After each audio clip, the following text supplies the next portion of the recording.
sábado para todos. ¿Cómo nos sentimos hoy? Bendecidos, amén, ¿verdad? Qué bueno. Después de una semana de trabajo, de problemas, de luchas, de preocupaciones, no hay nada más lindo que venir el sábado, ¿verdad? Y venir a adorar a nuestro Dios. Porque al salir de aquí es el deseo de Dios que salgamos con nuevas fuerzas, con reforzada nuestra fe, ¿verdad? Con nuevas ansias de venir a adorar a Dios cada vez que haya un día de culto como este. Así que siéntanse bienvenidos por parte de nuestro Dios acá a su casa de oración. En esta hora vamos a estar estudiando la palabra de Dios y vamos a tomar y a estudiar una temática que tiene que ver específicamente con una de las iglesias que encontramos allí en el libro de Apocalipsis. Y específicamente es la iglesia de Sardi. Cuando nosotros analizamos la iglesia de Sardi y la ciudad, podemos encontrar un contexto que lo pudiéramos aplicar para nuestros días. Y si nosotros profundizamos más, pudiéramos encontrar muchísimas cosas más que nos ayudan y nos motivan, ¿verdad?, para que nuestra vida esté bien a la vista de Dios y para que nosotros podamos ver qué cosas nos falta todavía para estar bien delante de Dios. Y entonces el objetivo de esta mañana, basado en la historia de esta iglesia de Sardi, ¿verdad?, y todo concerniente a lo que allí se vivía y al contexto, ¿verdad?, que allí se respiraba, nosotros en esta mañana vamos a ver características fundamentales de aquellos, escucha bien, características fundamentales de aquellos del pueblo de Dios que aún viven en el tiempo de Sardis. Características fundamentales de personas que conforman el pueblo de Dios, pero que aún están en el tiempo de Sardis. Y como todos sabemos, todas las iglesias que encontramos en el libro de Apocalipsis, representadas por ciertos lugares estratégicos, representan también tiempos que la iglesia iba a estar ¿verdad?, enfrentando o por la que la iglesia iba a estar pasando hasta la segunda venida de Cristo.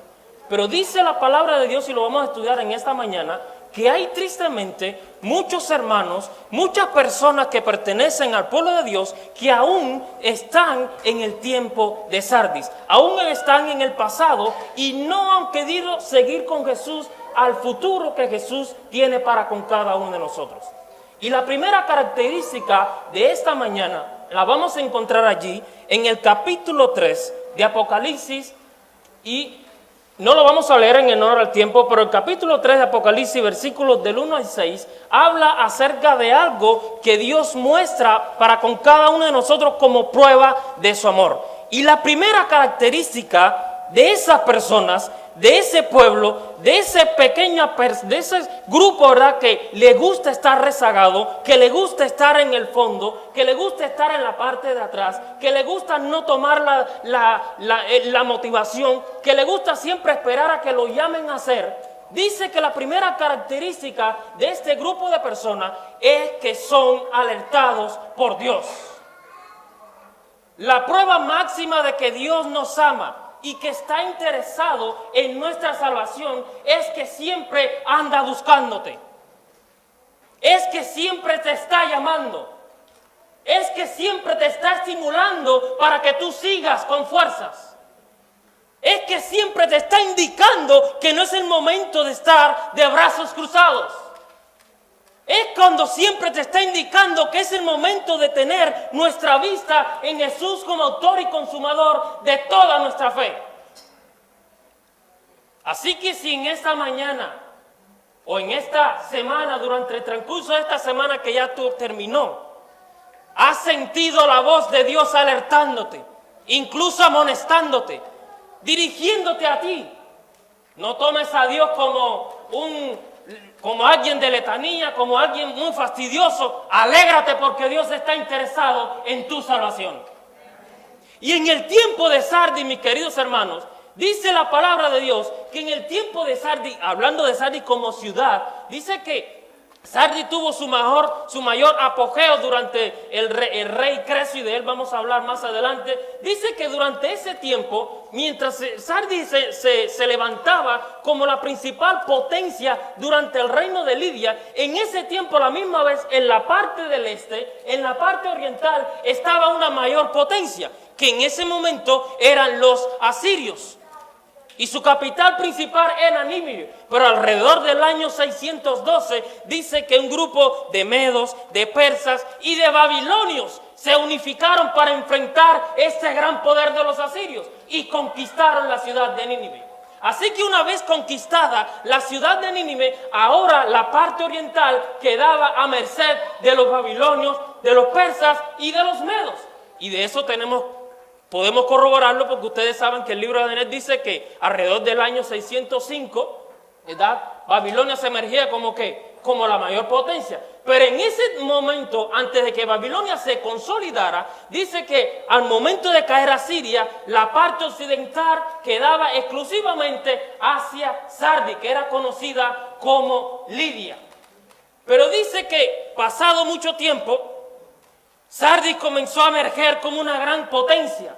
Comenzó a emerger por la cantidad de construcciones que tenía, la cantidad de riqueza que tenía, y las personas comenzaron a vanagloriarse. Se dice también, ¿verdad?, que la ciudad era muy grandiosa y que tenía una arquitectura única, porque la ciudad era doble. La ciudad tenía un valle, en medio de ese valle había un río que pasaba por medio de ella, que por medio de ese río la gente extraía oro, pero en el centro de ese valle se levantaba un monte, que sobre ese monte las personas de Sardis construyeron otra ciudad, que ellos lo llamaban la ciudad principal. Una ciudad que yo no he visto muchos registros, pero la única ciudad del tiempo antiguo que dicen los registros que tenía 3 murallas. La Biblia menciona que Jericó tenía 2 murallas. Pero dice los registros antiguos, ¿verdad? Y los arqueólogos encontraron que esta ciudad tenía 3 murallas. Así que cuando usted encuentra eso, y usted más o menos deduce la forma en que estaba construida esta ciudad, puede indicar de que era imposible conquistar esa ciudad. Y así que estas personas se creían intocables. Se creían de que nadie los podía destruir. De hecho, en la parte baja, en lo que se conocía como la ciudad vieja, que estaba en la parte llana, había un muro, pero era un muro bien pequeño y un muro que no le hicieron tanto énfasis porque las personas de ese lugar creían de que nadie podía conquistar a la gran ciudad de Sardis. Pero para el tiempo del rey Creso, ya aproximadamente para su tiempo, dice que los persas, dirigidos por Ciro, querían conquistar el reino de Lidia, y específicamente habían hecho su énfasis en la ciudad de Sardis. Y aunque tristemente muchas personas les alertaron a los reyes, a las personas, de que reforzaran la parte de la ciudad vieja, no hicieron caso, porque seguían creyendo de que era imposible tomar a la ciudad de Sardis. Ahora, a veces cuando nosotros vemos en la palabra de Dios, vemos también a muchos aspectos que muestran que a veces nosotros nos sentimos confiados por el conocimiento que tengamos, por el tiempo que tengamos en la iglesia, y pensamos que nada ni nadie podrá contra nosotros. Si nosotros, por ejemplo, miramos algunos pasajes bíblicos, encontramos, por ejemplo, el caso de los antediluvianos. Dice la palabra de Dios que ¿cuántos años estuvo alertándolo Dios por medio de Noé? 120 años. Y ojo, la alerta, vuelvo a repetir, la alerta que Dios nos hace no es para enjuiciarnos, es para que nosotros nos preparemos, es para que nosotros abramos los ojos, es para que nosotros abramos nuestros oídos para recibir la voz del Espíritu Santo. Es para que nosotros comprendamos los tiempos en que estamos viviendo, y es que es necesario y preciso prepararnos. No en el momento cuando vengan nuestros enemigos, no en el momento cuando ya nuestras casas estén puestas a fuego, no en el momento cuando ya tengamos el cuchillo en la garganta. Este es el momento cuando hay que prepararse. Y precisamente en ese momento es cuando Dios está llamando a su pueblo. Es cuando Dios está alertando a su iglesia. Dice también allí que los israelitas, ¿cuántos años estuvieron por el desierto peregrinando? 40 años. Y fue porque ellos mismos se lo buscaron. Porque el objetivo de Dios es que si lo implementen en unas semanas, llegaran a la tierra prometida. Pero como ellos se creyeron muy jactanciosos, como ellos se creyeron en muchas ocasiones de que Dios no se preocupaba por ellos, como ellos siempre estuvieron murmurando contra Dios, estuvieron pensando de que Dios no se preocupaba por sus dolencias, por sus aflicciones en el desierto, eso hizo que ellos estuvieran 40 años peregrinando en el desierto. Y de toda aquella vasta multitud, que eran más de 2 millones de personas, ¿cuántos entraron a la tierra prometida? Josué y Caleb. Ni siquiera Moisés ni Aarón. Al menos Moisés pudo ver la tierra prometida de lejos, pero Aarón no la miró. Encontramos también el caso de Elí y sus hijos, que en su tiempo, dice la palabra de Dios en el primer libro de Samuel, escaseaba la palabra de Dios. Pero Elí era no solamente profeta, era sacerdote, era también juez del pueblo de Dios. ¿Y cómo vivía esa familia? ¿Cómo vivía esa familia pastoral? ¿Sus hijos cómo andaban? Se acostaban con las mujeres, hacían cosas que Dios no mandaba en el sistema de sacrificios. ¿Y Elí qué hacía? Sabía que lo estaban haciendo, ¿y qué hacía Elí? Se callaba. Y dice que durante el tiempo de Elí, Dios mandó a muchos profetas para hablarle acerca de esas cosas, y Elí callaba. Incluso también cuando el niño Samuel fue llevado a donde él para que lo ayudara, para que lo asistiera y para que aprendiera acerca de Elí, dice que Dios se dirigió a Samuel y le dijo que le dijera a Elí todas las cosas que él había visto y que Elí no hacía nada por hacerlas. Encontramos también el caso del reino del norte, representado por la ciudad de Samaria, o conocido como el reino de Samaria. Tuvieron 19 reyes, y a esos 19 reyes Dios siempre le mandó un profeta, alertándolos de que se prepararan, de que fueran fieles a Dios, de que era momento de volver a sus malos caminos, porque iba a venir una persecución, iba a venir una destrucción completa sobre el reino de Samaria. Y no le hicieron caso hasta en el momento que Samaria cayó en el 722, destruida completamente. Y el reino del sur, representado por Judá, cuya capital era Jerusalén, lo mismo sucedió. ¿Cuántos reyes, cuántos profetas Dios envió para alertar al pueblo de Dios? Para que se preparara, para que se dieran cuenta de que había necesidad de una reforma espiritual, para que se dieran cuenta de que estaban caminando de manera descarriada delante de Dios. Y cuando vino en el año 586 los babilonios que destruyeron Jerusalén, ahí se acordaron de que los profetas tenían razón. Pero ya era demasiado tarde.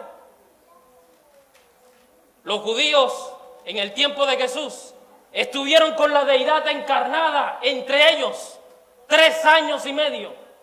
¿Y qué fue lo que hicieron con Jesús? Lo mataron. Ahora, la iglesia, naciente desde el año 31 después de Cristo, cuando Jesús fue crucificado, hasta nuestros días, ¿creen ustedes que no ha recibido también palabra de Dios?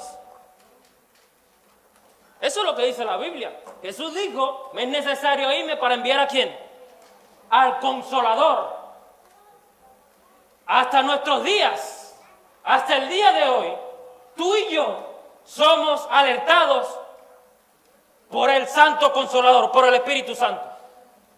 Ahora la pregunta es, ¿cuántos de nosotros estamos escuchando esa maravillosa voz?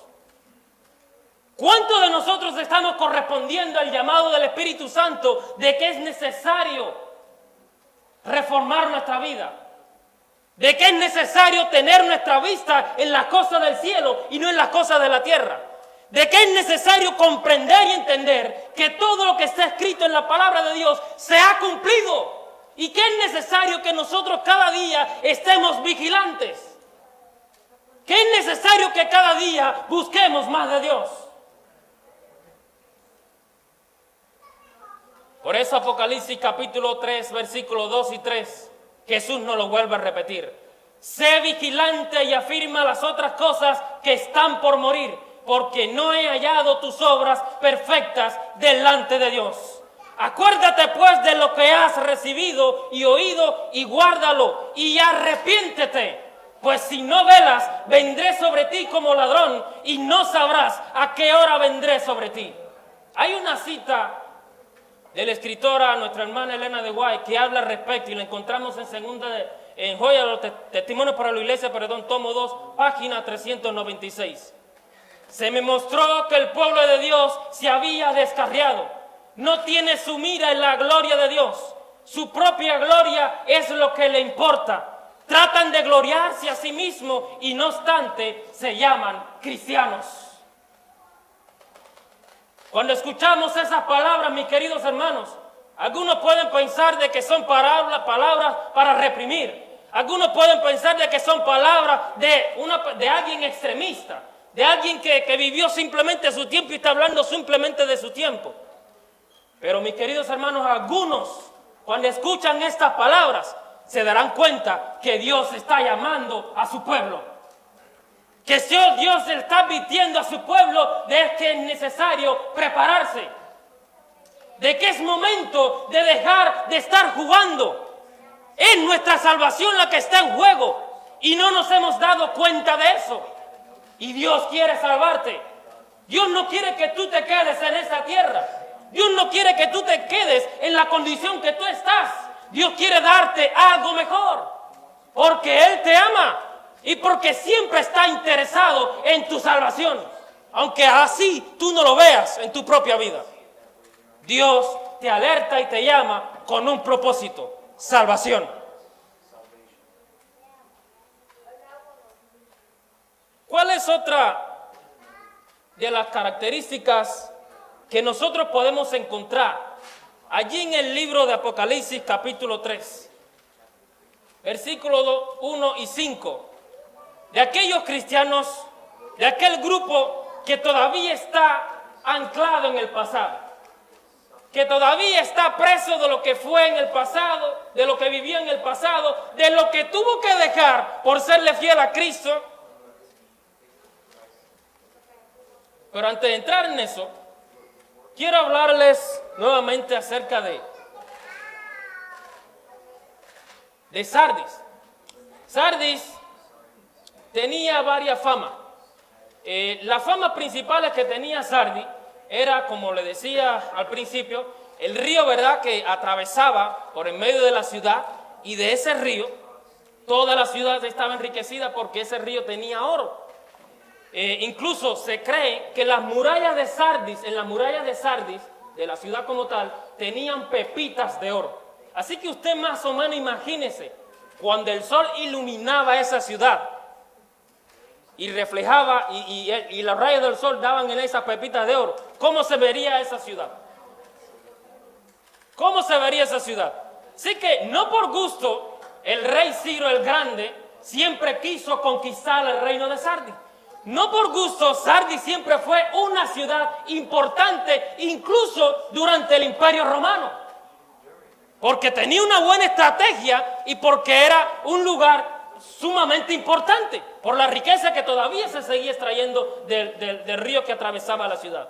También en esa ciudad era muy famosa porque tenía una ruta comercial muy principal. Unía el norte con el sur y también el este con el oeste. Y precisamente para tener unir esos puntos cardinales, usted tenía que pasar específicamente por Sardis. Y al tener mucha afluencia, ¿verdad?, de personas de distintos lugares y distintas partes del mundo, eso hacía que el comercio emergiera también en la ciudad y hacía que la ciudad fuera más próspera todavía. Y otra de las cosas, ¿verdad?, que encontramos que hacía que la ciudad fuera también muy famosa era que también tenía a la diosa patrona del lugar, conocida como Cibeles, pero también es conocida como Artemisa. Es la misma que los efesios llaman Diana, ¿ves? La diosa Diana, que era una diosa, no me funciona era una diosa, ¿verdad?,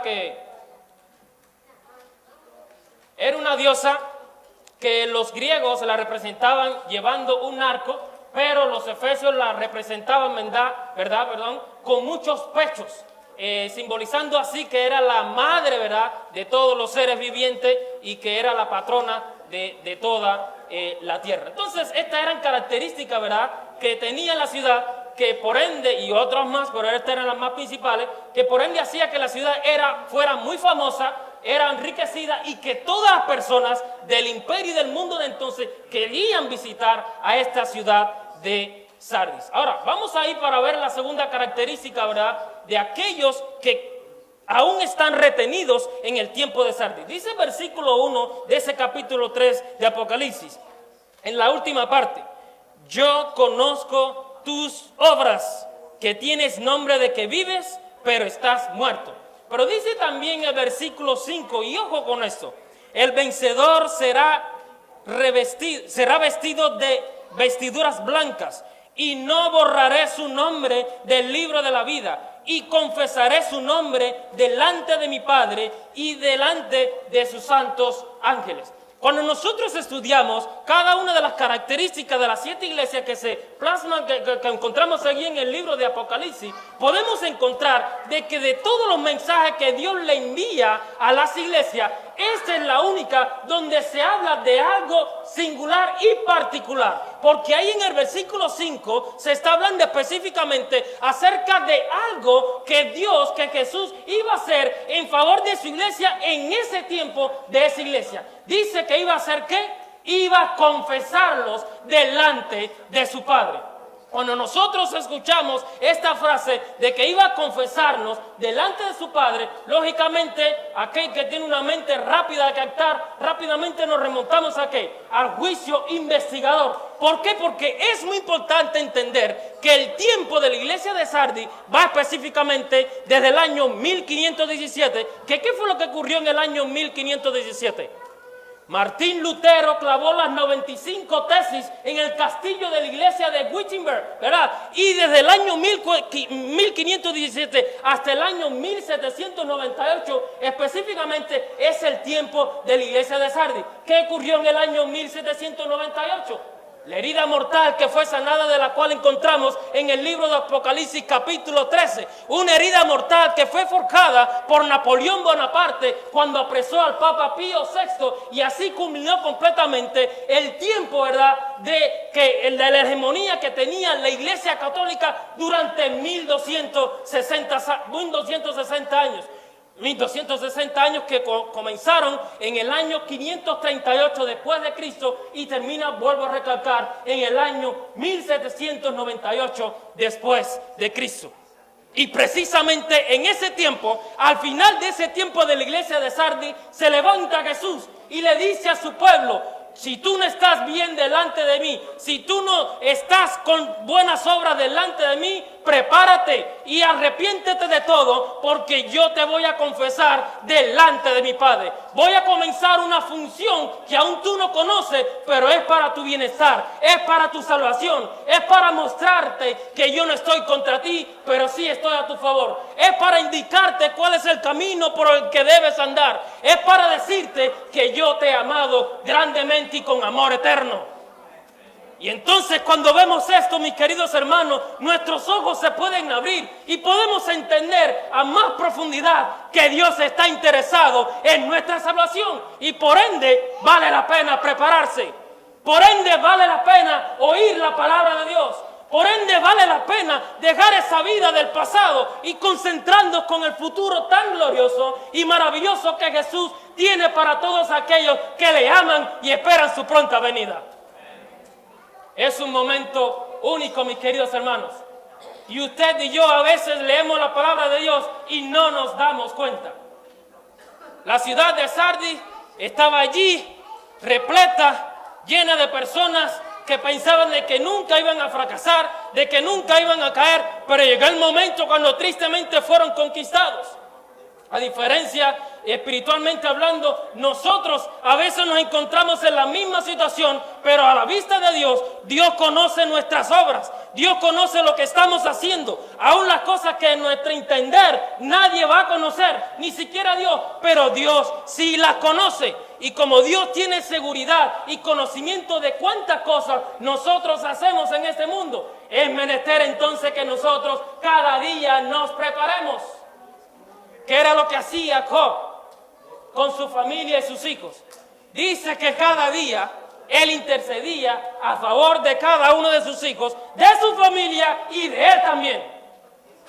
Y alguien que el propio Dios, cuando tuvo una pequeña conversación con Satanás, le dijo: mira, en toda la tierra, en todo el mundo, no hay una persona más perfecta, más íntegra, más justa que mi siervo Job. Y aún así, Job, sabiendo de que estaba bien delante de Dios, él intercedía en favor de él, de sus hijos y de todo lo que tenía que ver con él. Y a veces nosotros creemos que estamos bien, cuando a la vista de Dios estamos mal. A veces nosotros creemos que vamos por buen camino, cuando a la vista de Dios vamos en sentido contrario. A veces nosotros creemos que estamos recogiendo con Dios, cuando a la vista de Dios estamos desparramando por el suelo.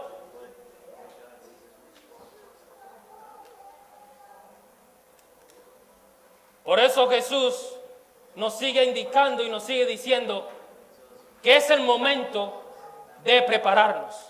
Porque en este instante, mientras tú y yo nos encontramos en esta iglesia, en ese instante, mientras tú y yo estamos aquí estudiando la palabra de Dios, en el cielo Jesús está ejecutando una obra muy especial y fundamental para nuestra salvación. Es interceder a nuestro favor delante de su Padre Celestial. Entonces es importante que nosotros entendamos eso, ¿verdad? Ahora, esto es muy importante, mis queridos hermanos, porque cuando nosotros estudiamos la palabra de Dios, nos damos cuenta de que la palabra de Dios siempre nos va hablando y nos va ampliando nuestra mente. En este tiempo de la iglesia de Sardis, muestra referente al juicio investigador que en ese tiempo, específicamente a final de los años 1798, aunque sabemos proféticamente de que este juicio investigador comenzó en el año 1844, pero algunas personas creen que desde el año 1798 hasta el año 1844 ya es el tiempo cuando, digamos, hablando más de una manera más clara, ya es el tiempo cuando Jesús se está como preparando para pasar del lugar santo al lugar santísimo, pero del santuario celestial. Y ese es el momento cuando la iglesia de Sardis debe estar en momento de ¿qué? De prepararse. Por eso la iglesia de Sardis es representada como el tiempo de ¿qué? De la reforma. Y lógicamente cuando usted escucha la palabra reforma, eso le da la idea de ¿qué? De un cambio. Y el cambio implica ¿qué cosa? Acción. Seguidamente vemos que después de la iglesia de Sardis viene ¿cuál iglesia? La iglesia de Filadelfia, que es representada por el tiempo del despertar. Nunca va a existir un despertar en la iglesia de Dios, en el pueblo de Dios, a menos que personalmente comencemos un espíritu de reforma en nuestras vidas. Habrá muchos cristianos que para la segunda venida de Cristo creerán de que habrán despertado, pero se han engañado durante mucho tiempo a sí mismos, porque durante todo el tiempo han vivido dormidos. ¿Por qué? Porque no han experimentado un espíritu ¿qué? De reforma. Entonces cuando Jesús en el tiempo de la iglesia de Sardis le habla y le alerta a su pueblo, le dice: refórmate y prepárate, porque ahora vamos a pasar a otro sistema, a otro plan de salvación, a otra parte del proceso de salvación, que si tú no te encuentras en él, tristemente te quedarás atrás. Y ese es el momento de transición, cuando Jesús pasa del lugar santo al lugar santísimo, del santuario celestial, a interceder a nuestro favor. Pero ojo, miren lo que dice la escritora Elena de White al respecto de esos hermanos que sí pasan con Jesús, pero también de otros hermanos que creen que pasaron con Jesús y que no es el tiempo de pasar, ¿verdad? Y se quedaron en el lugar santo del santuario. Dice Primeros Escritos, página 55. Después de eso, vi un carro de nubes, cuyas ruedas eran como llamas de fuego. Llegó rodeado de ángeles a donde estaba Jesús. Él entró en el carro y fue llevado al lugar santísimo, donde el Padre estaba sentado. Y allí contemplé a Jesús, el gran sumo sacerdote, de pie delante del Padre. ¿Qué dice el versículo 5 de Apocalipsis 3? Que dice que Él nos va a confesar delante del Padre, puesto que en pie, porque Jesús todavía no se ha sentado. Y esa es parte de otro tema.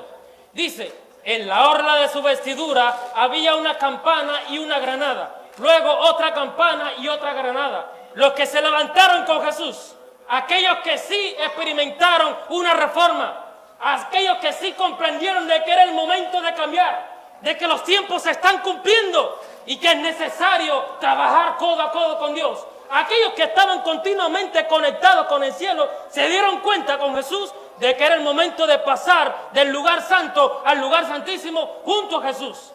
Y dice, los que se levantaron con Jesús elevaban su fe hacia Él en el lugar santísimo y rogaban, Padre mío, da nuestro espíritu. Sigue diciendo, entonces Jesús soplaba sobre ellos el Espíritu Santo en ese aliento, y en ese aliento había luz, poder, mucho amor, gozo y también paz.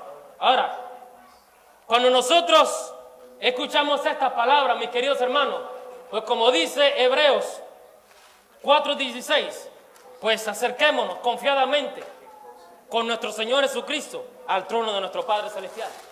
Porque al hacer eso, mis queridos hermanos, nuestra salvación está más que asegurada. Pero para hacer eso debemos experimentar un espíritu de reforma. Debemos cada día caminar con Dios. Debemos entender los tiempos en que estamos viviendo, que no es el tiempo de Sardis, porque ya ese tiempo quedó en el pasado.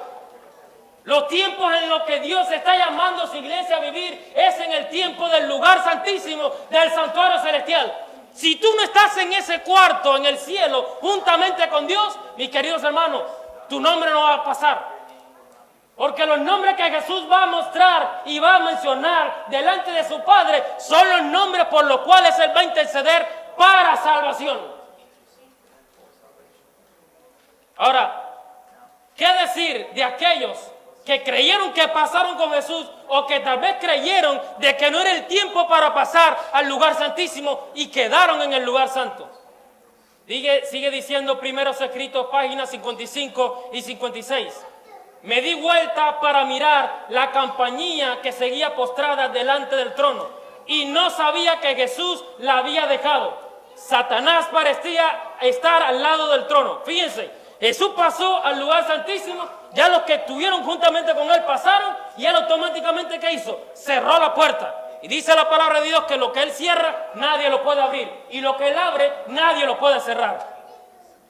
Sigue diciendo, Satanás parecía estar al lado del trono, procurando llevar delante la obra de Dios. Vi a la compañía también alzar las miradas hacia el trono y orar. Padre, danos tu espíritu.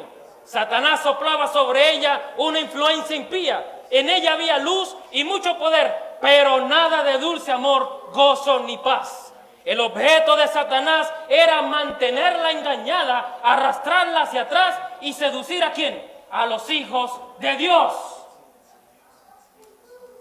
Hay otra cita que quiero compartir con usted, que encontramos en Testimonio para la Iglesia, tomo 2, página 393, referente a esto. Satanás trabaja hombro con hombro, específicamente con aquellos que quedaron en el lugar santo, con los profesos cristianos. No obstante, les falta tanto discernimiento, fíjense, espiritual, que ellos no detectan que están trabajando para Satanás en vez de trabajar para Dios. No sienten la responsabilidad de la obra. Las solemnes verdades que profesan creer son solo una realidad para ellos. No tienen una fe genuina. Muchos tienen una forma de piedad. Sus nombres están en los registros de la iglesia, pero tienen un registro manchado en el cielo. El ángel registrador ha escrito fielmente sus obras. Cada acto egoísta, cada palabra equivocada, cada deber no realizado, cada pecado secreto, Cada astuto fingimiento está fielmente asentado en el libro de registro que lleva el ángel registrador. Ahora, algunos estarán tal vez alarmados y pensando, y bueno, ¿en qué lugar yo estoy? ¿Y ahora para dónde voy a seguir? ¿En qué condición yo me encuentro? Mis queridos hermanos, no es motivo para preocuparse. Como decíamos al principio, es motivo para alegrarnos, porque Dios nos está llamando. Porque Dios está alertando a su pueblo.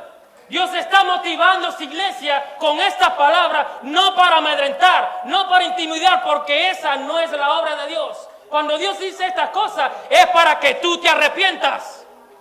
¿Recuerdan el caso cuando Dios mandó a Jonás que fuera y le dijera a Nínive que iba a ser destruida y saqueada y qué demás? ¿Lo hizo para qué? Para que realmente sucedieran estas cosas. Cuando desde el rey hasta el último de los animales se arrepintió, ¿qué fue lo que hizo Dios? Hizo todo lo contrario. Y ellos no pertenecían al pueblo de Dios. Ahora, mis queridos hermanos, ¿cuánto más nosotros, que muchos de los que estamos aquí, o de los que están aquí, nacieron en la iglesia? Muchos de los que estamos aquí, la mayor parte del tiempo llevamos en la iglesia. Muchos son predicadores, muchos son testificadores de la palabra de Dios. Muchos que hay aquí en esta mañana en la iglesia y los que no han llegado, tal vez fueron llevados a los pies de la salvación por otros que han testificado. Porque a la vista de Dios, mis queridos hermanos, un momento en la vida no es decisivo para la salvación, es todos los momentos en nuestra vida. Porque la vida del cristiano es un proceso. Tú no puedes prepararte una vez y ya, no. Me preparo hoy, pero mañana me vuelvo a preparar. Y pasado mañana me vuelvo a preparar mucho mejor. Porque esa es la vida que debe llevar todo cristiano en esta tierra. Hasta que al final, cuando Jesús venga en gloria y majestad, te dé tu corona merecida. Ahora, muchas personas dirán, o siempre hablamos de que, bueno, voy a leer. Hoy los testimonios, tomo 2, página 172. Estamos esperando y velando con la mira puesta en el regreso del Maestro que traerá el amanecer.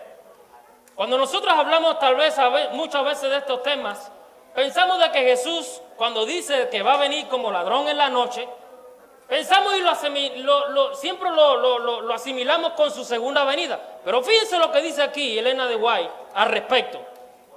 Estamos esperando y velando con la mira puesta en el regreso del Maestro que traerá el amanecer. No sea que viniendo de repente nos encuentre durmiendo. ¿A qué tiempo se refiere aquí? No a su segunda venida. Sigue diciendo, no, sino cuando regrese de su ministerio en el lugar santísimo del santuario celestial. Cuando deponga sus atuendos sacerdotales y se vista de atavíos de venganza, y cuando se promulgue el decreto que dice, el que es injusto, sea injusto todavía, el que es injusto, practique la justicia todavía, y el que es santo, santifíquese cada día todavía. Entonces, ¿qué dice ella cuando Jesús, hablando de Jesús, cuando dice, retén lo que tienes, arrepiéntete porque voy a venir como ladrón en la noche? ¿A qué se refiere? ¿A su segunda venida? No. Porque cuando Jesús venga en su segunda venida, ya viene a recoger el fruto. Él se refiere al tiempo cuando termine esa obra tan especial que está ejecutando en este mismo instante en el santuario celestial a nuestro favor. Así que aún más, eso nos dice, mis queridos amigos y hermanos, que debemos prepararnos cuando mañana. No, es ahora. Es ahora, mis queridos hermanos. Es ahora cuando debemos experimentar un cambio en nuestra vida. Es ahora cuando debemos experimentar, ¿verdad?, ese espíritu de reforma que es representado por la iglesia del tiempo de Sardis. Es ahora. Porque ya sabemos cuándo comenzó el momento del juicio investigador. Ya sabemos cuándo comenzó nuestro abogado a abogar a nuestro favor. Pero llegado el momento, si no estamos preparados, mis queridos hermanos, nos vamos a perder. Llegado el momento, si no estamos preparados, vamos a querer regresar al lugar santo. Y Dios no quiere eso para ti, porque Él te quiere salvar.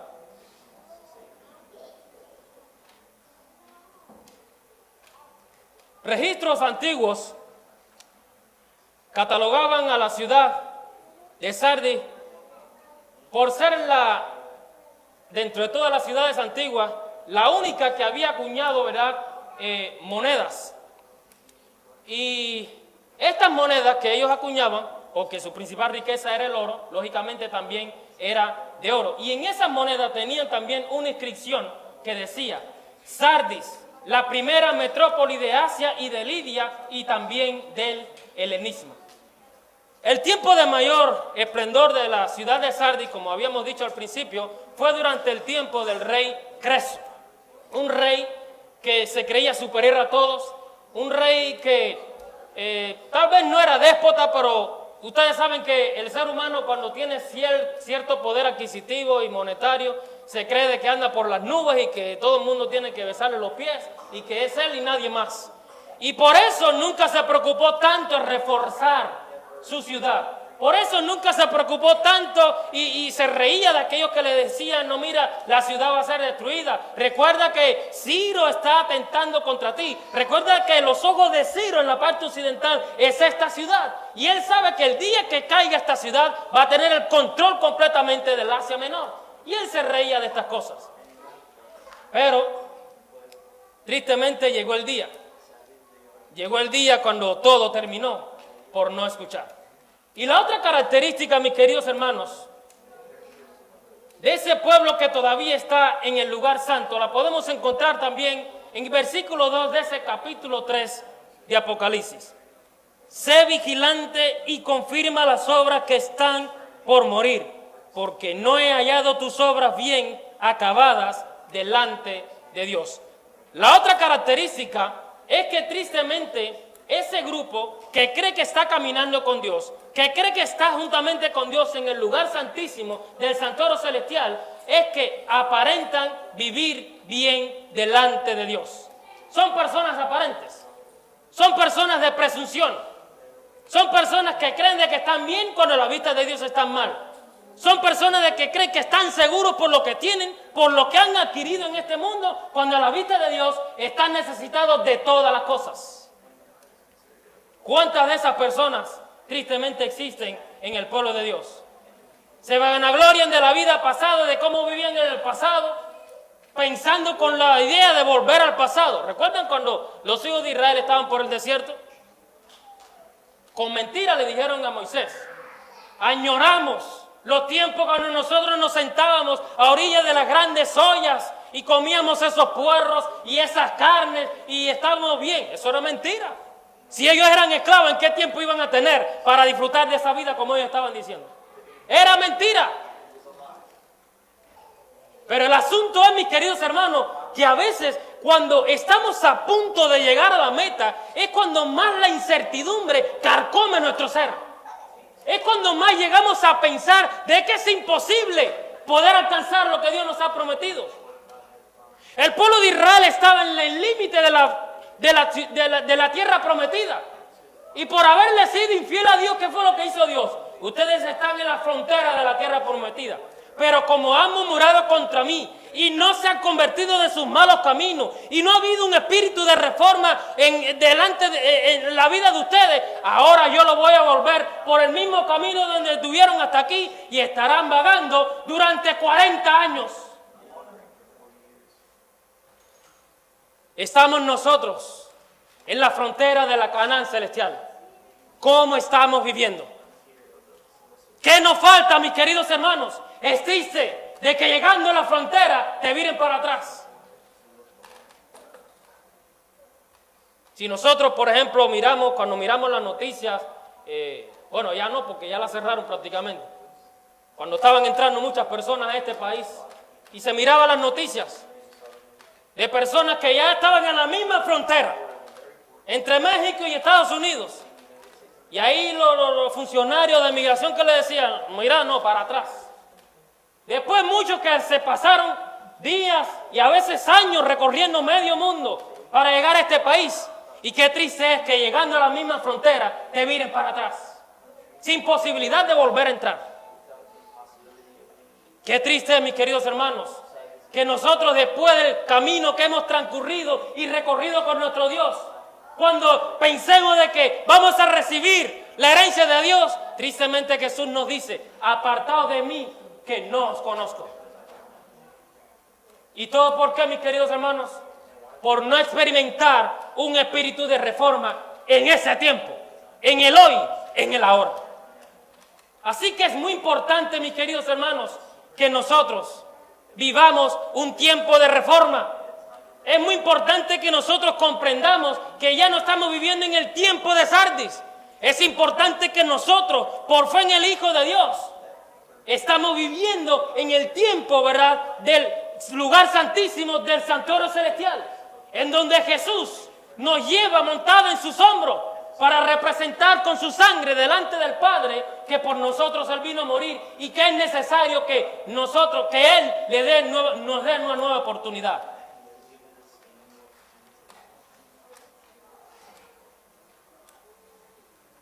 Pero tristemente el pueblo de Dios a veces sigue a ciegas, sigue dormido.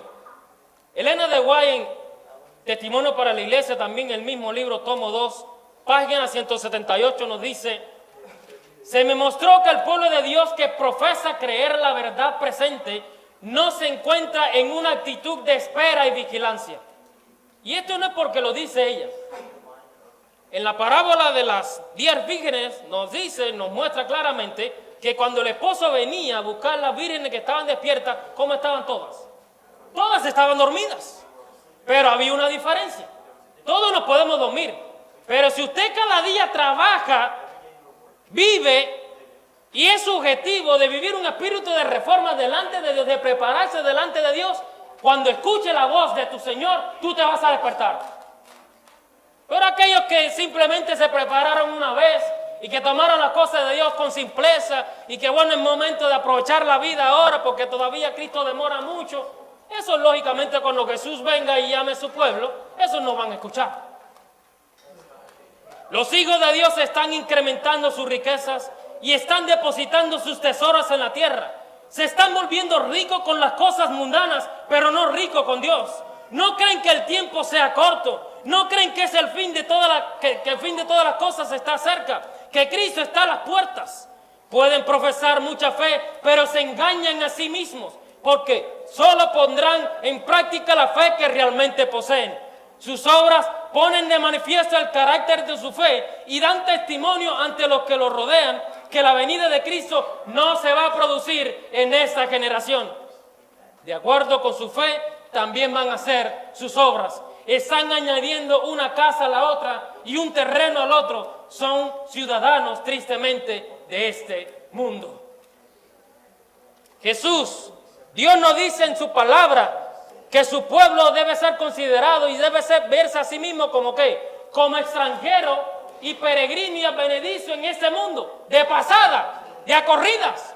Pero dice aquí Elena de White que muchos de esos que pertenecen al pueblo de Dios, que dicen trabajar e ir a la par de Dios, tristemente se están engañando a sí mismos porque ellos creen que todavía dista mucho para que Jesús venga. Ellos creen que todavía hay mucho tiempo para divertirse. Ellos creen que todavía hay mucho tiempo para vivir como quiera. Ellos creen que todavía hay mucho tiempo para hacer grandes riquezas y que es necesario vivir el hoy y el ahora.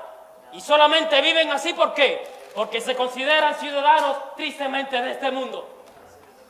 Y los que se consideran ciudadanos tristemente de este mundo, a la vista de Dios, no son considerados ciudadanos del reino celestial, que a vida eterna permanece.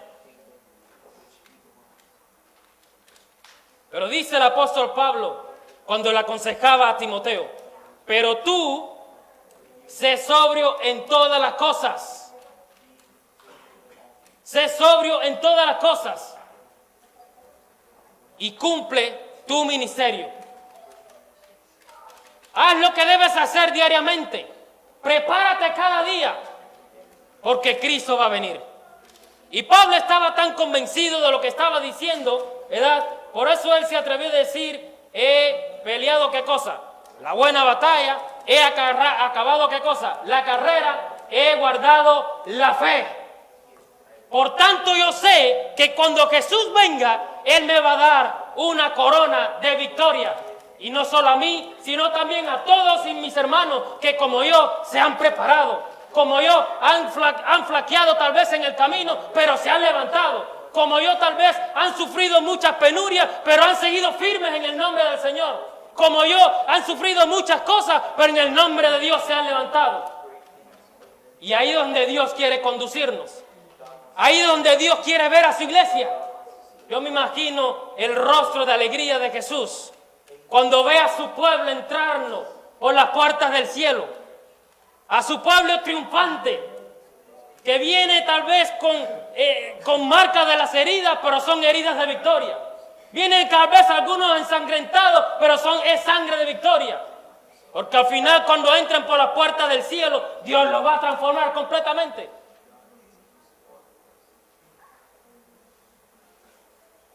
En último lugar, las características de esos que quedan en el tiempo, ¿verdad?, de Sardis, en el lugar santísimo.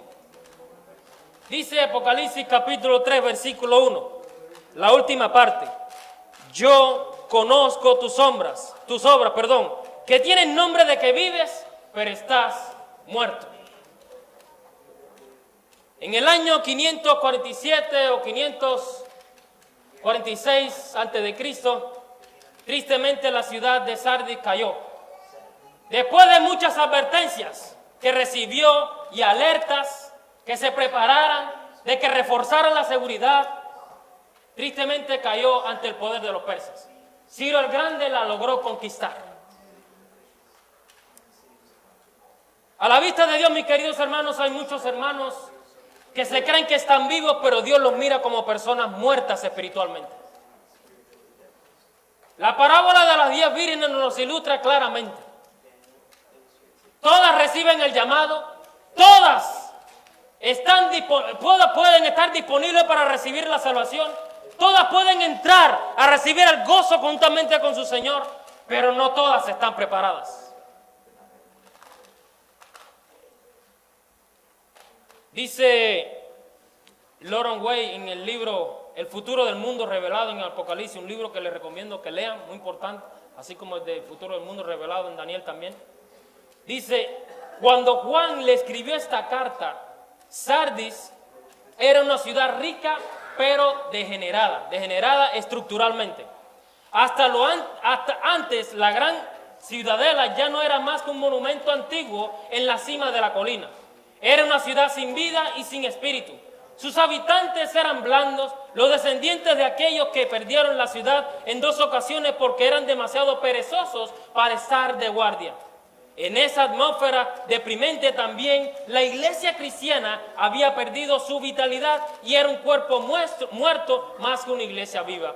Tanto había repercutido la gloria y la fama que había tenido Sardis en su época pasada, que aún la sinagoga, los cristianos del tiempo, cuando Juan está escribiendo, se habían adjudicado esa gloria y se habían despreocupado de lo principal, que era vivir un espíritu de reforma y de acuerdo a la voluntad de Dios. Y por eso la iglesia de ese tiempo, y literalmente cuando Juan estaba escribiendo, la iglesia de ese tiempo estaba monótona, estaba muerta espiritualmente, estaba tibia, no era ni caliente ni fría, estaba tibia. Y tristemente había muerto esa iglesia. Y por eso Juan tiene que escribirle, inspirado por Jesús, tiene que escribirle a esta iglesia para que la iglesia se levante, para que la iglesia despierte y que no se jacte de lo que fue en el pasado, sino de lo que vive en el presente y de lo que Dios le está mostrando en el futuro. Porque dice la palabra de Dios que el que pone la mano en el arado y mira hacia atrás, ¿qué sucede? No es apto para entrar al reino de los cielos. ¿Qué fue lo que le sucedió a la mujer de Lot? Dios le dijo, mira, salte de todo lo que tienes aquí y escapa por tu vida, que lo que más te interesa es tu vida, no lo que vas a dejar. Y la mujer de Lot parece que tenían mucha riqueza, habían adquirido mucho. Y dijo, que va, es demasiado lo que yo he adquirido. Y nada más que miró hacia atrás, ¿qué le sucedió? Por eso, mis queridos hermanos, el cristiano, el profeso hijo de Dios, el verdadero discípulo de Cristo Jesús, no va a mirar al pasado. El que mira en el pasado se estanca. El que mire en el pasado es muestra de que ama más el pasado que el futuro que Dios le está mostrando.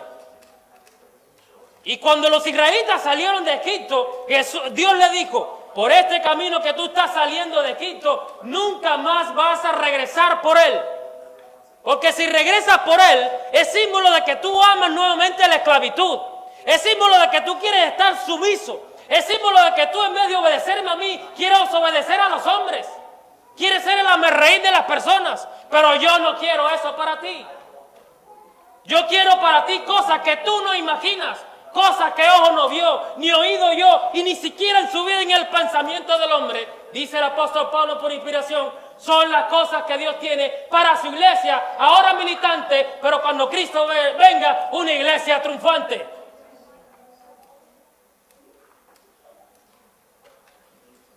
Hay otra cita de la hermana White que encontramos en la página 174, también en el libro Testimonio para la Iglesia, tomo 2. Vi que algunos se cansaban, tenían la mirada dirigida hacia abajo, estaban absortos en las cosas terrenales y no eran fieles en su vigilia. Decían: esperamos que el maestro viniera en la primera vigilia, pero sufrimos una desilusión.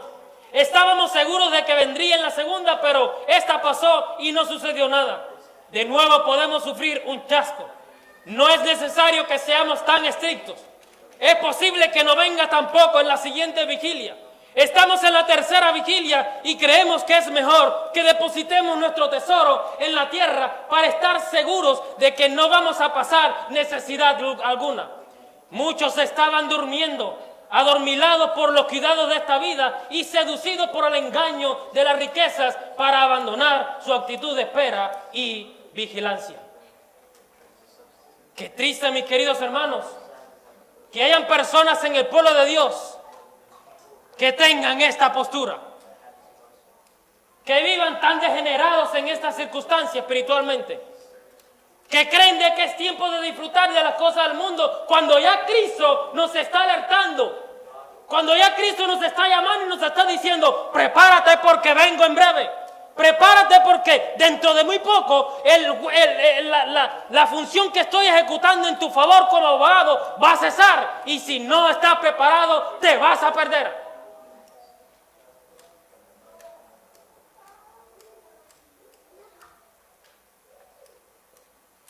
En esta mañana, mis queridos hermanos, pudimos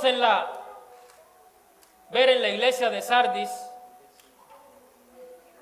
que este mensaje va dirigido e ilustra a aquellos que tuvieron un punto de partida, pero no un destino bien fijo. Aquellos que comenzaron a caminar, pero quedaron a medias. Aquellos que tuvieron gran ímpetu al principio, pero a mitad del camino se les acabaron las fuerzas. Aquellos que cuando su Señor los mandó a ir, ellos dijeron: voy a ir, pero a medio camino se resignaron. No es tiempo de seguir. Aquellos que querían ser los primeros en llegar, pero tristemente no llegarán. Aquellos que creían tristemente de que estaban caminando con Jesús cuando realmente Jesús los había dejado porque ellos no se habían preparado.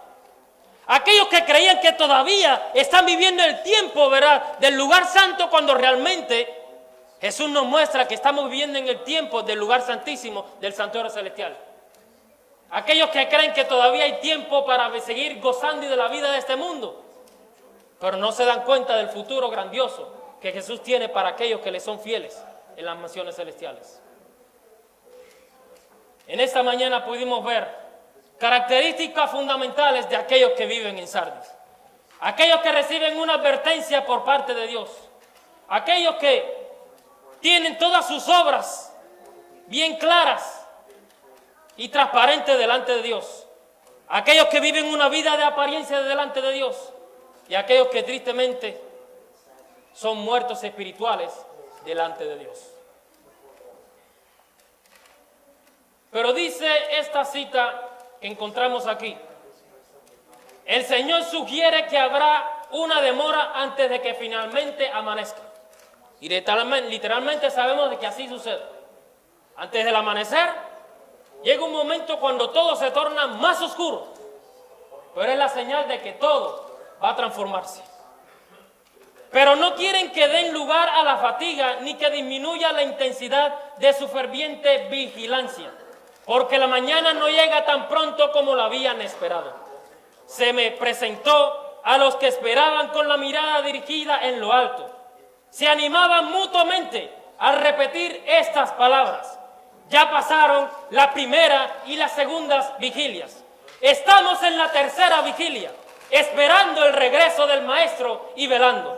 Lo que nos queda de esta vigilia es muy poco ya. ¿Cuánto lo creen así, mis queridos hermanos? Si ese es tu deseo, te invito a que te pongas en pie y juntos cantemos con júbilo, ¿verdad?, este canto final.